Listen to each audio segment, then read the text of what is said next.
కార్తీక మాసం వచ్చేటప్పటికి శివాలయంలో, విష్ణువాలయంలో, అంబికాలయంలో, మఠ ప్రాంగణంలో ఈ 4 చోట్ల కూడా దీపాన్ని పెడతారు. మీకు 12 నెలలు ఉన్నప్పటికీ కూడా 12 నెలలలో ఏ నెలలో పెట్టే దీపానికి కూడా ఆ నెలతో దీపం పేరు లేదు.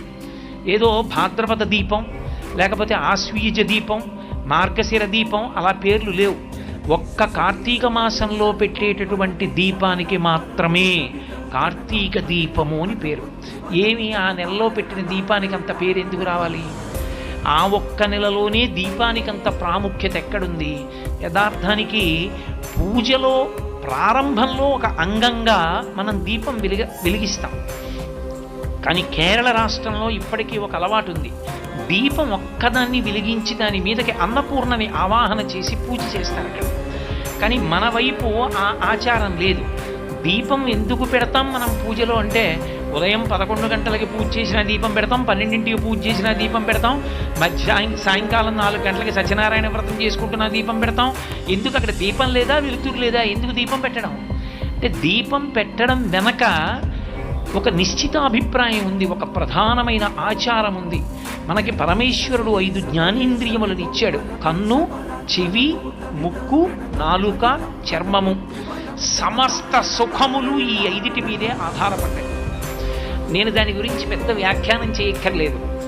నేను ఒక్క మాట అంటాను, ఊహించండి. ఈశ్వరుడు కన్నిచ్చి చూపివ్వలేదు, చెవి ఇచ్చి వినికిడి శక్తి ఇవ్వలేదు, ముక్కిచ్చి వాసన చూసే శక్తి ఇవ్వలేదు, నాలుకకి రుచి చూసే శక్తి ఇవ్వలేదు, చర్మానికి స్పర్శ శక్తి ఇవ్వలేదు. సుఖమన్న మాట మీకేముంది చెప్పండి? సుఖము లేదు, దుఃఖము లేదు. జలపాతం ఉంది, మీరు చూస్తారా? వీణానాదం ఉంది, మీరు వింటారా? రామాయణం ఉంది, చదువుతారా? తిరుపతి లడ్డు ఉంది, మీరు తింటారా? కడుపున పుట్టిన కొడుకున్నాడు, మీరు పుత్రగాత్ర పరిశ్వంగం అనుభవించగలరా? దేవాలయ శిఖరాన్ని చూస్తారా? ఎందుకు ఇంకా మీకు ఏమిటి సుఖం? బ్రహ్మాండమునందున్న ఏ భోగస్థానము మీకు సుఖస్థానము కాదు. సుఖము కానప్పుడు దుఃఖము కాదు. ఇక మనిషి జీవితానికి సుఖము దుఃఖము అన్న 2 మాటలు లేవు. ఏమీ తెలియదు. పరమేశ్వరుడు ఈ 5 ఇంద్రియములనిచ్చి 5 ఇంద్రియములకు శక్తినిచ్చాడు. ఒక్క ఆత్మయే ఒక్కొక్క దాని మీద పడి ఒక్కొక్క శక్తినిస్తుంది. నానా చిత్రఘటోదర స్థిత మహాదీప ప్రభాభాస్వరం జ్ఞానం యస్య చక్షురాధికరణ ద్వారా బహిస్పందతే అంటారు శంకరాచార్యులు వారు దక్షిణామూర్తి స్తోత్రంలో. ఆత్మ కాంతి కంటి మీద పడి చూసే శక్తినిస్తుంది. కన్ను 5 ఇంద్రియములలో నాయకుడు. నయన నాయక. ముందు కన్ను లాగుతుంది, ఇంద్రియాలన్నీ ఎడతాయి. కన్ను లేకపోతే 90% సుఖాలన్నీ చచ్చిపోయినట్టు. కన్నుంది కాబట్టే సుఖాలు, చాలా సుఖాలు. అటువంటి కంటిని నాకిచ్చి ఈ కంటితో నా కొడుకుని, నా కూతుర్ని, నా మనవల్ని, నా భార్యని, ఆ చెట్లని, పరమేశ్వర మూర్తిని, రామాయణ గ్రంథాన్ని, శ్లోకాల్ని చూసి పొంగిపోతున్నాను. ఇన్ని చూసి ఎంత పొంగిపోతున్నానో. ఈశ్వర, ఈ కన్ను ఇచ్చావు కాబట్టి నాకు ఇన్నున్నాయి. ఈ కన్నిచ్చిన నీకు కృతజ్ఞత చెప్పడానికి ఆ వెలుతురికి ప్రతీకగా నీ ముందు దీపం ఉంచుతున్నానని దీపం పెడతాను తప్ప కాంతి లేదని దీపం పెడుతున్న వాళ్ళం కాదు. ఒక ఆచారాన్ని పాటిస్తున్నామంటే వేదం దాన్ని ఎందుకు పాటించాలో చెప్పింది. అందుకు దీపం. ఆ దీపం పెట్టి పూజ ప్రారంభం చేస్తాం. కానీ కార్తీక మాసంలో పెట్టే దీపం అందుకొరకు కాదు. కార్తీక మాసంలో పెట్టేటటువంటి దీపానికి ఒక్కదానికి ఒక ప్రత్యేకత.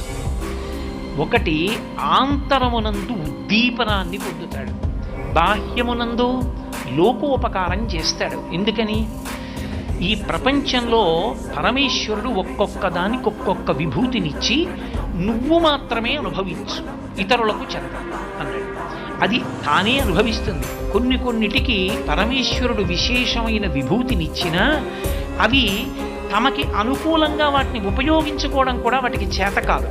మీకు నేను ఒక ఉదాహరణ చెప్పాలంటే, భగవంతుడికి పూజ చేశామనుకోండి, ఆయన బడలిపోతాడు. ఆయనకి కూడా అలసట ఉంటుంది. ఇన్ని పువ్వులు మీరు వేశారనుకోండి, వేడిక్కిపోతాడు ఆయన. మల్లెపూల్లో చేయి పెట్టి చూడండి ఎంత వేడిగా ఉంటుందో, చాలా వేడి. ఇంత అగరత్తుల కట్ట వెలిగించి అక్కడ పెడతాడు, పొగ. బడలిపోయిన పరమేశ్వరుడికి చామరం వేస్తే ఆయన అమ్మయ్యాని ప్రశాంతత పొందుతాడు. అందుకే రాజోపచారాల్లో చామరం జయామి చామరం వేస్తాం. చామరం ఎక్కడిది? చామరీ మృగం యొక్క తోక. ఆ చామరీ మృగం యొక్క తోకలోని వెంట్రుకలను గుదిగుచ్చి చామరంగా వేస్తాం. తన వెంట్రుకలు ఈశ్వరుడి యొక్క ఖేదాన్ని కూడా తగ్గించగలిగినంత గొప్పవని తెలుసుకుని చామరీ మృగం వచ్చి చామరం వేస్తుందా ఈశ్వరుడికి? వేయలేదు. ఒక ఏనుగు దంతం చాలా అందంగా ఉంటుంది, కానీ ఏనుక్కి తెలుసా నాకు దంతం ఉంది, అది అంత అందంగా ఉంటుంది, నేను ఈ దంతంతో బొమ్మలు చేయించుకోవచ్చు అని తెలుసా? తెలియదు. ఒక చేప ఒక్కటే నీళ్లలో ఈదగలదు, కన్ను ముయ్యకుండా నీటిలో ఈదగలిగిన శక్తి నాకే ఉంది అని చేప మురిసిపోగలదా? మురిసిపోలేదు. నీటిలో ఉన్న చేప భూమి మీద ఉండలేదు, భూమి మీద ఉండే ప్రాణి నీటిలో పడి బ్రతకలేదు. కానీ ఒక్క మనిషి మాత్రం చామరీ మృగం వెంట్రుకలు తెచ్చి ఈశ్వరుడికి చామరం వేసి పుణ్యం పొందుతాడు. గడ్డి తిని పాలిచ్చే ఆవు పాలు తెచ్చి అభిషేకం చేసి ఇహమునందు పరమునందు కూడా సౌఖ్యాన్ని పొందుతాడు. ఎక్కడో నీటిలో తిరుగుతున్న చేపని పట్టుకుని తెచ్చి తాను తింటాడు. ఎక్కడో పక్షులు ఎగరవలసిన ఆకాశంలో తాను విమానం ఎక్కి ఆకాశంలో ఎగురుతున్నాడు. ఈ భూమి మీద వేగంగా వెళ్ళడానికి వీలైనటువంటి సాధనములను ఎక్కి తాను వెడుతున్నాడు. సింహాలు పెద్ద పులులు స్వేచ్ఛగా తిరుగుతుంటే తాను నిర్భయంగా ఉండడానికి బలిష్టమైన ఇనపబూచలతో కూడుకున్న వాహనం ఎక్కి స్వేచ్ఛ విహరిస్తున్నటువంటి వాటిని అరణ్యంలో చూస్తున్నాడు. దేని విభూతిని అదే అనుభవిస్తుంది ప్రపంచంలో. అన్నిటి విభూతిని తానవిగా అనుభవించగలిగిన వాడు మనుష్యుడు ఒక్కడే.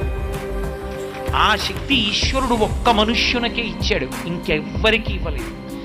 అన్నిటినీ నీవిగా అనుభవించగలవు. ఒక కుక్క ఉంది, రాత్రి తెలివిగా ఉండి ఎవరింట్లోకి అనుమానాస్పదంగా ఎవరు విడుతున్నా అరుస్తుంది కుక్క. దానికి విభూతి ఉందని తెలిసి నీ ఇంటికి తెచ్చి ఒక కుక్కని రాత్రి విడిచిపెట్టుకుని నిన్ను నువ్వు రక్షించుకుంటున్నావు పడుకొని. కానీ నీ దగ్గర బలవంతంగా గుప్పెడన్నం మాత్రం కుక్క తినలేదు. నీ గడప దాటి లోపలికి వస్తే కొడతావు. కుక్క శక్తిని నువ్వు వాడుకుంటావు.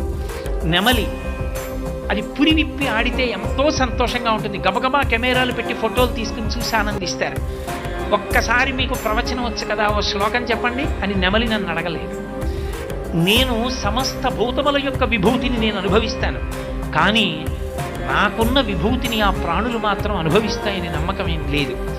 ఇన్ని ప్రాణుల యొక్క అనుగ్రహాన్ని నువ్వు పొందుతున్నావు. అందుకే అవి ఇంకా కొన్ని కోట్ల జన్మలెత్తితే తప్ప పొందలేని మనుష్య శరీరాన్ని నువ్వు పొంది ఉన్నావు. కాబట్టి నువ్వు ఇప్పుడు వాటికి ఉపకారం చెయ్యాలి. ఆ ఉపకారం చేసి సమస్త భూతములను ధరింప చెయ్యగలిగిన శక్తి మనుష్య ప్రాణికి అనుగ్రహింపబడిన కాలం కార్తీక మాసం. అందుకే సూర్య భగవానుడు దూరంగా ఉంటాడు, వేడి తగ్గి ఉంటుంది. వేడి తగ్గి ఉన్న కారణం చేత చలికి చాలా జీవులు శరీరాలు విడిచిపెడతాయి. చలికి శరీరాలు విడిచిపెట్టకుండా నువ్వుల నూనెతో ఆవు నేతితో దీపం పెడతారు. ఈ రెండిటితోనే ఎందుకు పెట్టాలి? కార్తీక సోమవారం అండి, కార్తీక సోమవారం అండి అంటూ ఉంటారు. కార్తీక సోమవారం అండి, కార్తీక సోమవారం అండి అనడానికి కారణం ఏమిటంటే చంద్రుడు మొట్టమొదటి హోరలో ఉన్నటువంటి రోజున ప్రారంభమయ్యేటటువంటి రోజుకి సోమవారం అని పేరు. మనకి ఎప్పుడూ కూడా ఒక రోజులో 8 హోరలు 3 పర్యాయాలు తిరుగుతాయి. 3 8 24. మొట్టమొదటి హోర అన్నిటికన్నా ప్రారంభంలో ఉండేటటువంటి హోర సూర్యహోర, తర్వాత వచ్చేటటువంటిది శుక్రహోర, అలా తర్వాత వచ్చేటటువంటిది బుధహోర, తర్వాత వచ్చేటటువంటిది చంద్రహోర, తర్వాత శనిహోర, తర్వాత గురుహోర, తర్వాత కుజహోర. 7 హోరలు. అందుకే ఆ హోరలే 3 8 24 పూర్తి మళ్ళీ 25వ హోర వచ్చేటప్పటికి ఆ హోరతో ప్రారంభం అవుతుంది. కాబట్టి ఆ పేరు. సోమవారం ఉందనుకోండి చంద్రహోరతో మొదలవుతుంది. చంద్రహోరతో మొదలవుతుంది కాబట్టి సోమవారము అని పిలుస్తుందండి. ఆదివారం ఉందనుకోండి సూర్యహోరతో ప్రారంభమవుతుంది. సూర్యహోరతో ప్రారంభం అవుతుంది కాబట్టి ఆ హోర ఆదివారము, భానువారము అని పిలుస్తాం. ఈ 8 3 8 24గా తిరిగి పూర్తయిపోతుంటాయి. అటువంటి రోజుల్లో సోమవారం నాడు చంద్రుడు మనఃకారకుడు. చంద్రమా మనసోజాతః అని పిలుస్తాం. మనకి వేదాంత శాస్త్రంలో ఒక మాట చెప్తారు, హృదయ స్పందనమే మనుష్య ప్రాణి యొక్క జీవనం. గుండె ఎంతసేపు కొట్టుకుంటూ ఉంటుందో అంతసేపు బ్రతికున్నాడంటారు. గుండె ఆగిపోయిందనుకోండి ఆయన వెళ్ళిపోయాడండి అంటారు. ఈ గుండె కొట్టుకోవడం అనేటటువంటి దానికి హృదయమునందు హృదయనాడి అనబడేటటువంటి నాడి ఉంటుంది. నాడి మీకు భౌతికంగా కంటికి కనపడేది కాదు, అది ఈశ్వర తేజస్సుని పొంది ఉంటుంది. దానికి అధిదేవత యమధర్మరాజు అన్నారు. ఆయన అనుగ్రహం అయిపోగానే హృదయనాడి మూసుకుపోతుంది. యమదంష్ట్ర బయటికి వచ్చిన కారణం చేత ఆ కాలంలో హృదయనాడి మూసే అధికారాన్ని ఎక్కువగా ఉంటుంది. యమధర్మరాజు గారు దేనికి ప్రీతి పొందుతాడంటే నువ్వుల నూనె వలన, నువ్వుల నూనెలో వెలుగుతున్న దీపపు ఒత్తి మించి వచ్చేటటువంటి పొగ వాసన చూస్తే హృదయ నాడి బలిష్టమవుతుంది. యమధర్మరాజు గారు ప్రీతి చెందుతాడు, ఆయుక్కారకం అవుతుంది, హృదయ నాడి నిలబడుతుంది. ఆకారం ఉండదు. సాకారంచ నిరాకారం నిర్గుణంచ గుణాత్మకం తత్వం తత్పరమం బ్రహ్మ ఇది వేదాంత డిండిమహ అంటారు శంకరాచార్యులు వారు. వేదాంత డిండిమం చేస్తూ నిర్గుణం సగుణం అని 2 రకాలు. నిర్గుణంలోకి వెళ్ళాలనుకున్నవాడు పరమ వైరాగ్యంలో ఉన్నవాడు వెడతాడు. సాకారమును ఉపాసన చేసేవాడు బాహ్య ప్రయోజనం కావాలనుకున్నవాడు మనసు నిలబెట్టాలి కాబట్టి ఒక ఆకారాన్ని పూజ చేస్తాడు. యథార్థమునకు అది ఒక కాంతి పుంజం. ఆ కాంతి పుంజమే దివ్యే, దీపము, అదే ప్రకాశము. ఆ దీపమే పరమేశ్వర స్వరూపము. అందుకే దీపం గురించి చెప్తూ ఉపనిషత్తు ఒక మాట చెప్తుంది, ఆ దీపమే పరమేశ్వరుడు. నత్ర సూర్యో భాతి న చంద్రతారకం దేమా విద్యుతో భాతి కుతోయమగ్ని త్వమేవ భాంతమనుభాతి సర్వం తస్య భాసా సర్వమిదం విభాతి. ఆయన ఉన్నాడే ఆ పరమేశ్వరుడు, ఆయన ఒక పెద్ద వెలుగు. ఆయన వెలుగు ముందు సూర్యచంద్రుడు ప్రకాశించరు. ఎందుకని అంటే ఇక ఆ వెలుగు ముందు ఈ వెలుగులు పనిచేయవు. కాబట్టి ఆయన ఒక్కడే ప్రకాశిస్తూ ఉంటాడు. ఆ ప్రకాశిస్తున్నటువంటి ఆ కాంతిపుంజం ఉన్నదే అదొక్కటే పరమేశ్వర స్వరూపం. పోతన గారు భాగవతం చేస్తూ అంటారు, లోకంబులు లోకేశులు లోకస్తులు తెగిన తుది అలోకంబకు పించీకటి కావల యవ్వండేకాకృతి వెలుగు అతని నేసేవింతున్నంటారు. ఈ లోకాలు, ఈ లోకేశులు, ఈ లోకస్తులు వీళ్ళందరూ మహాప్రళయంలో పడిపోతే, నీటితో నిండిపోతే, కటిక చీకటి ఆవరిస్తే, సూర్యచంద్రుల యొక్క గమనం ఆగిపోతే ఈ కటిక చీకటి కావల ఒక్కడు వెలిగిపోతుంటాడు. ఆ వెలిగిపోతున్న ఆ వెలుగులకు వెలుగైనదున్నదే అది పరమేశ్వర స్వరూపం. దాన్ని నేను పిలుస్తున్నానన్నాడు గజేంద్రుడు అష్టమ స్కంధంలో. కాబట్టి యథార్థమునకు ఈశ్వర స్వరూపము ఒక వెలుగు. ఆ వెలుగుని చేరుకున్నావు అంటే గుర్తు ఏమిటంటే నువ్వు గోడ దాటావు అని అర్థం. దక్షిణాయనంలో ఉపాసన ఎన్నేళ్లు చేసినా సాకారం దగ్గర ఆగిపోకూడదు. ఒక ఆకృతిని పట్టుకోవడం దేని కొరకు అంటే ఒక గోడ దూకడానికి. చూడండి, గోడ దూకే వాళ్ళు ఉంటారు, లాంగ్ జంప్ చేస్తారు అంటారు. వాళ్ళు చేత్తో కర్ర పట్టుకుని పరిగెత్తుకొస్తారు. ఓ గోడ దూకాలి, పరిగెత్తుకొచ్చి కర్రని భూమికి తాటించి ఆ కర్రని ఆధారం చేసుకుని తన శరీరాన్ని అలా పైకెత్తి గోడ మీద వరకు తీసుకెడతాడు. గోడ మీద వరకు వెళ్ళిన తర్వాత కర్రని ఇటు వదిలేసి తాను అటు పడిపోతాడు తప్ప, ఓ కర్ర గోడ దూకడానికి ఇంత దూరం నాకు సాకారంగా వచ్చి పరిగెత్తుకొచ్చి నేను భూమిలో గుచ్చి పైకెత్తినప్పుడు నా శరీరం పైకెత్తడానికి ఉపయోగపడిన సాధనమా, నువ్వు నాతో రా అంటే తను ఇటు పడిపోతాడు. కర్రని ఇటు విడిచిపెట్టి తాను అటు పడిపోవాలి.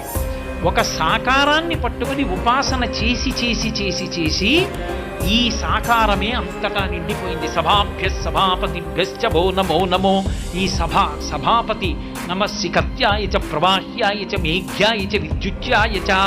మేఘంలో, విద్యుత్తులో, ప్రవాహంలో, నురగలో, దుంగలో, దొంగలో అంతటా ఈశ్వరుడు అని అంతటా పరమేశ్వర స్వరూపం చూడగలిగినటువంటి స్థితికి నువ్వు ఎదగగలిగితే ఆనాడు నీవు దీపాన్ని అర్థం చేసుకున్నావని. అబ్బా నీకు కనపడుతోంది.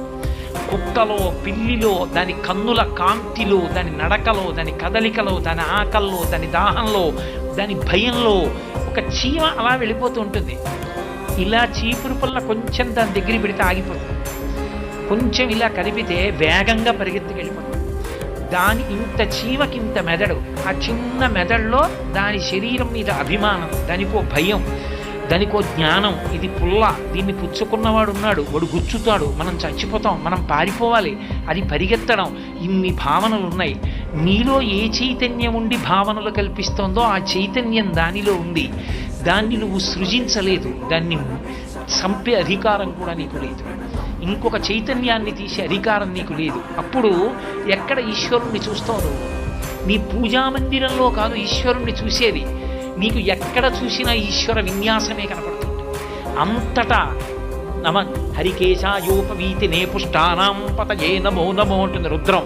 అదిగో ఆ చెట్టు యొక్క ఆకుపచ్చటి ఆకులలో అందరూ కదలకుండా కూర్చుని ప్రవచనం వింటున్నట్టుగా తాను కూడా నిలబడి వింటున్నటువంటి ఆ చెట్టులో కూడా పరమేశ్వరుడు కనపడితే, ఇక్కడున్నాడు రానా స్వామి అనుకున్న నాడు ఆకుపచ్చని చెట్టులోని ప్రతి ఆకులోని ఆకుపచ్చదనంలో నీకు పరమేశ్వరుడు కనపడతాడు.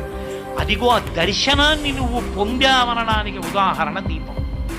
ఆ కాంతి అది నీకు ఇక్కడ అంకురించిందని గుర్తు నీకు అంతటా కనపడుతోంది. ఎందుకని లోకంలో యథార్థము తెలియాలి అంటే దీపం ఒక్కటే సాధన.